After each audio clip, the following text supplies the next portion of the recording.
सहनाववतु सहनौ भुनक्तु सह वीर्यं कर्वावहै तेजस्विनावधीतमस्तु मा विद्विषावहै। ओम शांति शांति शांति। वैदिक जीवन पद्धति इस कक्षा में आप सबका हार्दिक स्वागत है, अभिनंदन है। बहुत ही सुंदर विषय चल रहा है। अष्टांग योग के अंतर्गत ब्रह्मचर्य। हमारे महापुरुषों का जो जीवन था वह ब्रह्मचर्य युक्त था। उनके जीवन में ब्रह्मचर्य था और जिससे उन्होंने अपने जीवन को ही महानतम नहीं बनाया। आज तक हम उनके जीवन से सीख रहे हैं और उनके द्वारा जो जीवन जिया गया वो हम सब के लिए आदर्श है। उससे बढ़कर के कुछ हो नहीं सकता। हम ब्रह्मचर्य के स्वरूप में यदि अवस्थित होते हैं, ब्रह्मचर्य युक्त जीवन जीते हैं, तो हमारे अंदर गुणों का आधान स्वयं में होने लगता है। स्वयं ही अनेक प्रकार की दिव्यताएं विकसित होने लगती हैं। चाहे हम भीष्म की बात करें, जिन्होंने अपने जीवन को ब्रह्मचर्य युक्त बना करके इतना जीवन को शीर्षतम बनाया कि स्वयं इच्छा मृत्यु उनको प्राप्त हुई। शरशैया पर लेटे हुए भी उन्होंने अपने जीवन को अपनी स्वेच्छा से समाप्त किया। पूरा शरीर विधा है बाणों से, फिर भी ब्रह्मचर्य की शक्ति इतनी अपार है। वज्र जैसा कठोर शरीर। भगवान हनुमान जी की बात करें, उनका भी जीवन ब्रह्मचर्य से युक्त। योगेश्वर श्री कृष्ण की बात करें, उनका भी जीवन ब्रह्मचर्य से युक्त। अनेक महापुरुषों का नाम आप ले सकते हैं जिनका जीवन पूर्ण रूप से ब्रह्मचर्य से युक्त और दिव्यता से युक्त था।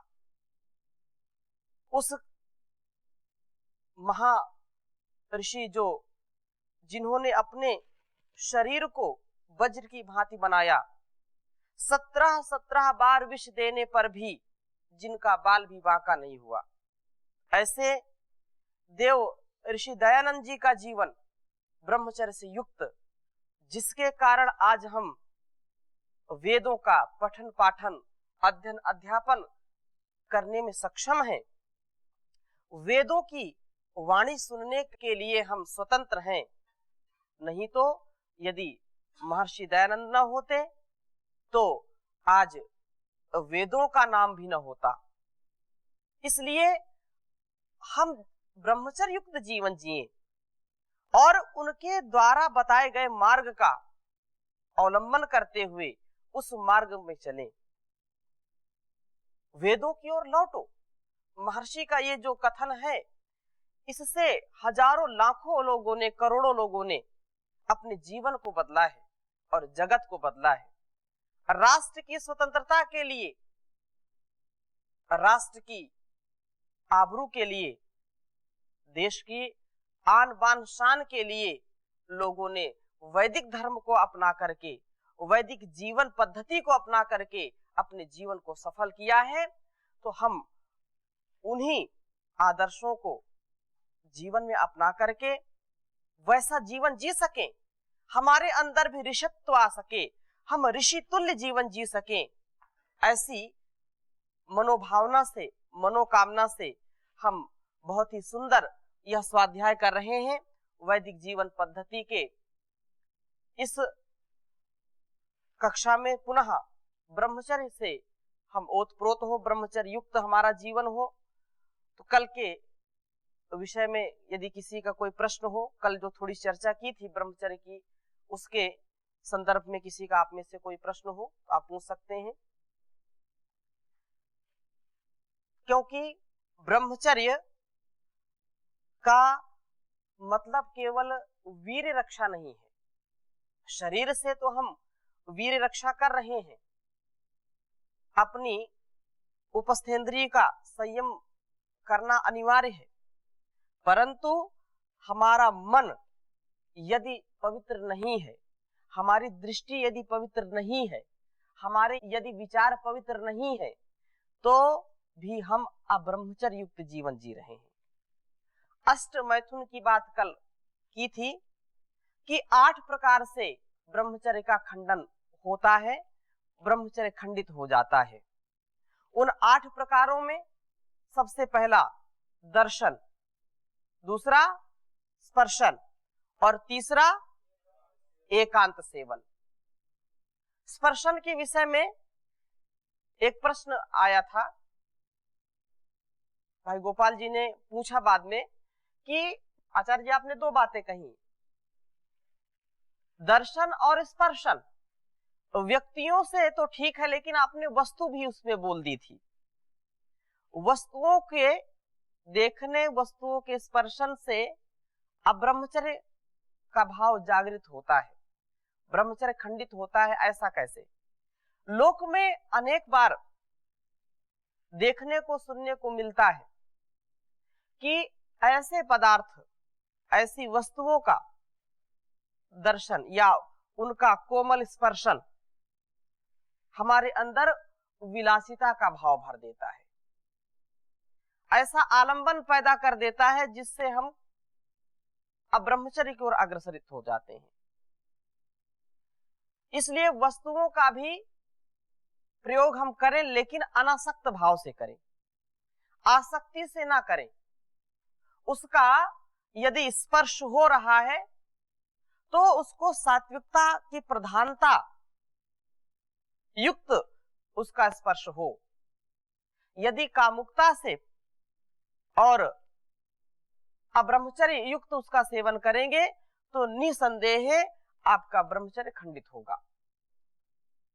तो व्यक्ति हो या वस्तु के रूप में हम बड़ी सावधानी के साथ इस बात का हमेशा ध्यान रखें कि कैसे ब्रह्मचर्य को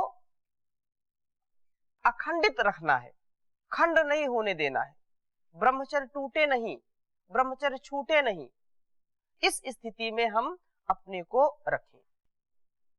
एकांत सेवन, ये जो तीसरा है, एकांत सेवन का तात्पर्य क्या है कि जब हम एकांत में होते हैं और उन विषयों के प्रति आसक्ति होती है तो हम पतित हो जाते हैं। हमको लगता है कि कोई देखने वाला नहीं है, कोई सुनने वाला नहीं है, इसलिए स्वेच्छाचारिता से ब्रह्मचर्य हम खंडित कर देते हैं। उन सभी ब्रह्मचर्य के चाहने वालों को इस बात का हमेशा ध्यान रखना चाहिए कि व्यस्त रहो, मस्त रहो, स्वस्थ रहो। हमेशा अपने आप को व्यस्त रखें, सद्विचारों में व्यस्त रखें, सत्संग में व्यस्त रखें, सद्कार्यों में व्यस्त रखें। कभी भी एकांत में अपने को ना रहने दें। एकांत में रहेंगे तो वासना अपना अधिकार जमाएगी, वासनाएं आएंगी, कामनाएं आएंगी और उनकी जो प्राप्ति की इच्छा है वह भी हमको फिर ब्रह्मचर्य से डिगा देगी। ब्रह्मचर्य का बहुत ही उत्तम लाभ यह होता है कि व्यक्ति हमेशा उत्साहित रहता है और वीर जो होता है वीर की रक्षा से होता है। वीर यदि है, वीर्यवान है, तेजोसी तेजो महि देहि, वीर्यमसी वीर्यम महि देहि। अर्थात उस परम पिता परमेश्वर से हम यह कामना करते हैं कि तुम उत्साह के भंडार हो, शूरवीर विक्रांत, वह शूरता को भर देता है, वीरता को भर देता है, उत्साह को भर देता है। जिस वीर के अंदर पराक्रम नहीं है, जिस वीर के अंदर उत्साह नहीं है, वह वीर किसी काम का नहीं होता है। तो वीर कब वीर बनेगा? जब वीर की रक्षा करेगा, जब अपने ब्रह्मचर्य की रक्षा करेगा, तो वह वस्तुतः अपने विचार से, अपने व्यवहार से उन चीजों को ग्रहण करता है जिससे उसका ब्रह्मचर्य अखंडित रहता है, कभी खंडित नहीं होता है। परंतु यदि अजागरूकता पूर्वक इसको उसने आने दिया, जो भी वासनाएं हैं, जो भी कामनाएं हैं, या जो भी अब्रह्मचर्य के लिए प्रेरक चीजें हैं, उनका यदि सेवन करेगा तो निसंदेह उसका ब्रह्मचर्य खंडित होगा। तो एकांत सेवन उसमें एक है, तो उसका भी हमको ध्यान रखना चाहिए। अगली बात क्या कही? चौथा, वासना, भाषण। जो भाषण है, भाषण कैसे? परस्पर ऐसी बातों को हम ना बोलें, परस्पर ऐसी चर्चा ना करें, ऐसा वाग व्यवहार ना करें जिससे कामनाएं उत्पन्न हो। हमारी वाणी में जो वासना युक्त कामना है, या जो कामुक बातें हैं, जो अश्लीलतापूर्ण बातें हैं, जो एक ब्रह्मचारी को, एक सदाचारी को नहीं करनी चाहिए, उसको कभी भी नहीं बोलना चाहिए। और जिससे ब्रह्मचर्य खंडित हो, ऐसे व्यक्ति से भी भाषण नहीं करना चाहिए, उससे दूरी बना करके रखनी चाहिए। अभी और आगे इसकी चर्चा करेंगे, पहले इस विषय को पूरा करते हैं। और पांचवा क्या है? विषयों का कथन। भाषण एक तो भाषण में आ गया, और विषयों का कथन थोड़ा सा अंतर है इसमें, कि एक तो ये है कि अपने आपको उसके लिए जब हम मन में चिंतन करेंगे तो निसंदेह वह बात जरूर आ जाएगी मुख पर। और एक ये है कि कोई चीज हमने देखी, स्पर्श की, उसका संस्कार हमारे अंदर जागा और हमने उसको जो है अपने कथन में कहा। ज्यादा इनमें दोनों में अंतर नहीं है, परंतु परस्परता युक्त कथन करना। एक तो यह है कि मन में है उसको बोल नहीं रहे, और बोल करके उसको हमने उजागर कर दिया। उजागर कर दिया तो फिर कोई ना कोई प्रतिक्रिया जरूर होगी, तो इससे भी बचना चाहिए। अगली बात, परस्पर क्रीड़ा। परस्पर क्रीड़ा जब हम विपरीत लिंग, विपरीत लिंग का मतलब यह है कि लिंग माने पहचान होती है। स्त्री को पुरुष के साथ कोई भी जो क्रीड़ाएं हैं वो नहीं करनी चाहिए। स्त्री को पुरुष के साथ, पुरुष को स्त्री के साथ, युवक को युवतियों के साथ नहीं खेलना चाहिए, और युवतियों को युवकों के साथ नहीं खेलना चाहिए। परंतु आज का जो परिवेश है, इसकी महिमा ही क्या है? कुश्ती भी स्त्री पुरुष के साथ होती है, विडंबना है। लेकिन यदि आप ब्रह्मचर्य का पालन करना चाहते हैं तो युवक और युवतियों को परस्पर किसी भी खेल में जो है विपरीत जो है लिंग के साथ, अर्थात पुरुष को स्त्रियों के साथ और स्त्रियों को पुरुष वर्ग के साथ कभी भी कोई खेल में भाग नहीं लेना चाहिए। यह अब्रह्मचर्य का साधन बन सकता है, ब्रह्मचर्य खंडित हो सकता है, शील भंग हो सकता है, मन डगमगा सकता है। इसलिए इन इंद्रियों को वश में करने के लिए इससे बचना चाहिए। और आगे बात क्या कही, विषयों का ध्यान। बहुत बड़ी बात है। सबसे बड़ी बात यह है कि विषयों का ध्यान, जब हम कहीं भी किसी भी स्थिति में विषयों का ध्यान करते हैं तो कामनाएं उत्पन्न होती हैं, और कामनाएं उत्पन्न होने से फिर जब उसकी प्राप्ति नहीं होती है तो फिर हमारे अंदर अनेक प्रकार के दोष आ जाते हैं। गीता के 2-3 श्लोक हैं, आपने पढ़े होंगे। ध्यायतो विषयान पुंसः संगस्तेषु उपजायते, संगात संजायते कामः, कामात् क्रोधो भी जायते, क्रोधात् भवति सम्मोहः, सम्मोहात् स्मृति विभ्रमः, स्मृति भ्रंशात् बुद्धिनाशो, बुद्धिनाशात् प्रणश्यति। अर्थात विषयों का ध्यान ही, उसका अभिध्यान ही सब दुर्गुणों की खान है। विषयों का ध्यान यदि हम कर रहे हैं तो बैठे बैठे व्यक्ति पतन को प्राप्त हो सकता है। विषय उपस्थित नहीं है, अनेक प्रकार से दुस्वप्न हम देखते हैं। वो क्या है, विचार ही तो है। मन में विचार आया और वो घूमता रहता है। सुस्वप्न नहीं आता, दुस्वप्न आता है और हमको पतित करके चला जाता है। इसलिए विचारों पर नियंत्रण होना चाहिए, विषयों का अभिध्यान कभी नहीं करना चाहिए। यदि ब्रह्मचर्य की रक्षा करना चाहते हैं तो स्त्री को पुरुष का, स्पर्श का, रूप का ध्यान नहीं करना चाहिए और पुरुष को स्त्री का नहीं करना चाहिए। जो गृहस्थ में है मर्यादित जो अभिध्यान है वो तो होना ही चाहिए, परंतु जो ब्रह्मचर्य की कामना करते हैं उनको कभी भी इसका ध्यान नहीं करना चाहिए। एक बार किसी ने कहा महर्षि दयानंद जी से कि आपको कभी कामना, इस वासना, जो वासना ने कभी आपको सताया? क्या आपने कभी कामुकता को अपने अंदर पाया? महर्षि चुप हो गए और कुछ क्षण रुक करके बोले, आया होगा काम मेरे पास, लेकिन मेरे पास इतना काम है कि उसको अवकाश नहीं मिला, फिर वापस चला गया होगा।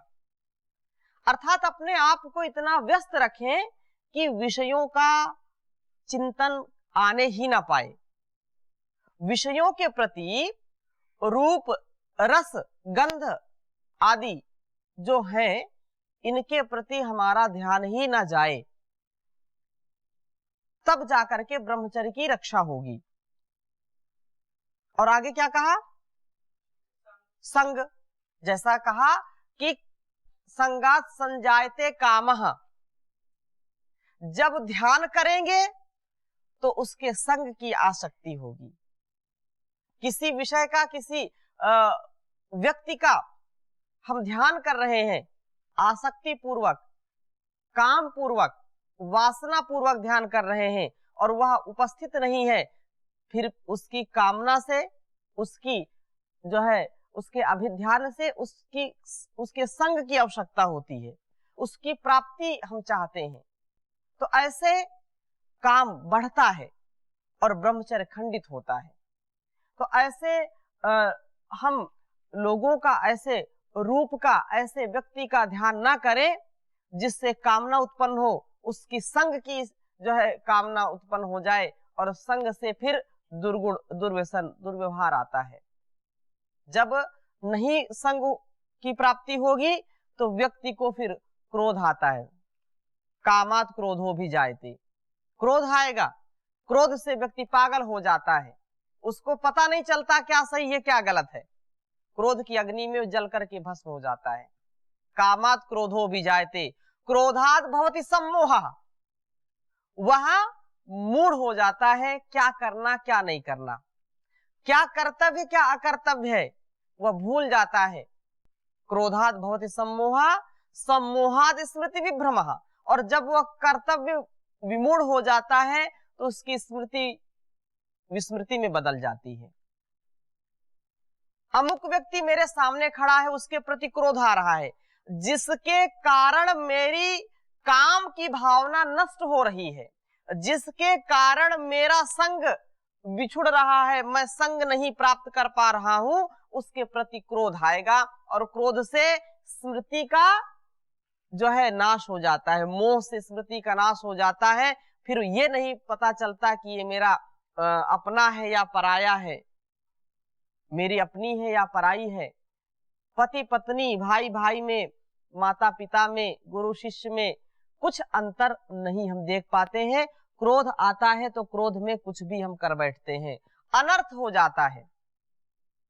इसलिए क्रोध से स्मृति का मोह आता है, मोह से स्मृति का नाश होता है, स्मृति से क्या होता है, स्मृति भ्रंशात् बुद्धिनाशो और बुद्धिनाशात् प्रणश्यति। जब स्मृति ही नहीं कि यह व्यक्ति कौन है, मेरा भाई है, मेरा मित्र है, तो इसका जब ज्ञान नहीं होगा, स्मृति भूल गई, तो बुद्धि ने अपना काम करना छोड़ दिया। अगर ये पता चले कि ये मेरे गुरु हैं, ये पता चले मेरी माँ है, ये पता चले मेरा मित्र है, ये पता चले मेरे पिता हैं, तो बुद्धि और स्मृति दोनों साथ साथ काम कर रही हैं, तो कोई भी व्यक्ति गलत करने से बचेगा। जब गलत करने से बचेगा तो उसका पतन नहीं होने पाएगा। और जब उसने सब कुछ भुला दिया तो क्रोध में डंडे मिला तो डंडा मार दिया, रिवॉल्वर मिली तो रिवॉल्वर से गोली चला दी, चाकू मिला तो चाकू चला दिया, और बाद में पश्चाताप होता है, हाय हाय मैंने क्या किया। जब उसका विनाश हो जाता है, विनाश हो गया, बुद्धिनाशात् प्रणश्यति, प्राण का, अपने अस्तित्व का नाश कर देता है व्यक्ति। इसलिए विषयों का अभिध्यान अनेक प्रकार के दोषों को हमारे अंदर बढ़ाता है। तो इन 8 में से यदि एक भी दोष हमारे अंदर आता है तो इससे हमारा ब्रह्मचर्य नष्ट होता है। चाहे स्त्री हो या पुरुष हो, युवक हो युवती हो, सभी के लिए इस बात का ध्यान रखना चाहिए कि हमारा ब्रह्मचर्य कभी भी नष्ट नहीं होना चाहिए। जी स्वामी जी, जी प्रणाम जी। ये जो 8 विषय दे रखा जी ब्रह्मचर्य खंडन के लिए, ये तो सब सही लग रहे हैं मुझे। और एक चीज याद आ रहे हैं, हाँ। इस श्रवण से भी ब्रह्मचर्य खंडन हो सकते हैं, ये विषय क्यों नहीं दिया? श्रवण से ब्रह्मचर्य खंडित हो सकता है, इस विषय को क्यों नहीं दिया? जैसे हमें अश्लील गाना सुनते, अश्लील किसी भाषण सुनते, जो भाषण बोल रहे उनका खंडित तो होगा, जो सुनेगा उसका नहीं होगा। बिल्कुल ठीक कहा आपने, उसी में वो समाहित है। जैसे दर्शन है, दर्शन किसी वस्तु को हमने देखा और उसको हमने सुना, या किसी चीज को स्पर्श किया, उसके विषय में सुना, तो वह स्पर्श में और दर्शन में, भाषण में श्रवण समाहित है। क्योंकि जिस चीज को हम देखते हैं उसके विषय में सुनने पर ही उसका ज्ञान हो जाता है। आशा ये है कि जैसे किसी चीज को आपने देखा नहीं, मैं आपको कितना ही सुनाऊं, आप उसके प्रति कभी विचलित नहीं होंगे। जिस चीज को देखा है, पहले दर्शन किया है, स्पर्शन किया है या देखा ही है, उसके विषय में आपको एक शब्द बोलने पर आपको ज्ञान हो जाएगा। ये भाषण ही तो है, भाषण में वो तो सुनना, भाषण कर रहा है तो सुनेंगे है ही। ऐसी यद्यपि उसमें ये समाहित है, उसमें सुनना, देखना, स्पर्श करना, चिंतन करना, वो सारी चीजें समाहित उसमें, ऐसा हमको मानना चाहिए। आगे चले जी। ओम स्वामी जी। जी। एकांत सेवन का थोड़ा एक बार और बताना। एकांत सेवन का तात्पर्य ये है कि कुछ लोग लोक लाज से उसको समूह में प्रकट नहीं करते, लोक लाज से एक दूसरे से उसको बोलते नहीं हैं, अंदर अंदर उस कामना से जो है कुंठित रहते हैं और एकांत में जाकर के उसको जो है क्रियान्वित करने का प्रयास करते हैं। तो एकांत सेवन एक एकाकी में भी हो सकता है, जैसे मैंने कहा कि सारी चीजें या अभी ध्यान करेंगे, कामुकता लाएंगे, तो अकेले केवल विचार से ही, अब्रह्मचर्य के विचार से ही ब्रह्मचर्य खंडित हो जाएगा। एक ये हो गया। दूसरा, एकांत सेवन का अर्थ ये हम ले कि कभी भी एक युवक और युवती को एकांत में नहीं बैठना चाहिए। कभी भी, अभी हम और इसकी चर्चा करेंगे, स्पष्ट हो जाएगी बात, क्योंकि बहुत ही अच्छा और बहुत यह सुस्पष्ट विचार चल रहा है कि हम अपने जीवन को ब्रह्मचर्य से कैसे समाहित करें, ब्रह्मचर्य को कैसे अपनाएं। महर्षि मनु ने बहुत स्पष्ट रूप में इसमें लिखा है कि कभी भी एकांत सेवन ना करें। कोई भी नवयुवक, कोई भी नवयुवती, क्योंकि वो तो ऋषि थे और अधिकांश पुरुष वर्ग ने ग्रंथ लिखे हैं, तो स्त्रियों की बात आती है बीच में। तो उन्होंने कहा कि कभी भी अपने नौजवान युवक को एकांत में अपने से जो बड़ी हैं या छोटे हैं, जो भी हो, किसी भी स्त्री के साथ, बहन, बेटी, माँ के साथ कभी भी एकांत में नहीं बैठना चाहिए, बिना किसी आपातकाल के, बिना किसी प्रयोजन के, क्योंकि इंद्रियां बड़ी बलवती हैं, ये अनेक प्रकार से हमको पतन की ओर गिरा देती हैं। अब इसमें कोई कह सकता है इतना कैसे कह दिया, लेकिन ये इंद्रियां हैं। अब वो बहुत ऐसे आप पेपर में या न्यूज में आप सुनते होंगे, अनेक घटनाएं ऐसी घटित होती हैं जो कि बहुत ही स्नेह में एकांत में बैठे और वो अनेक प्रकार से पापयुक्त आचरण कर बैठते हैं। इसलिए एकांत सेवन से बचना चाहिए, कभी भी एकांत सेवन नहीं करना चाहिए। तो आज की चर्चा यहीं पर समाप्त करते हैं, इसी चर्चा को आगे बढ़ाएंगे। ओम शांति शांति शांति।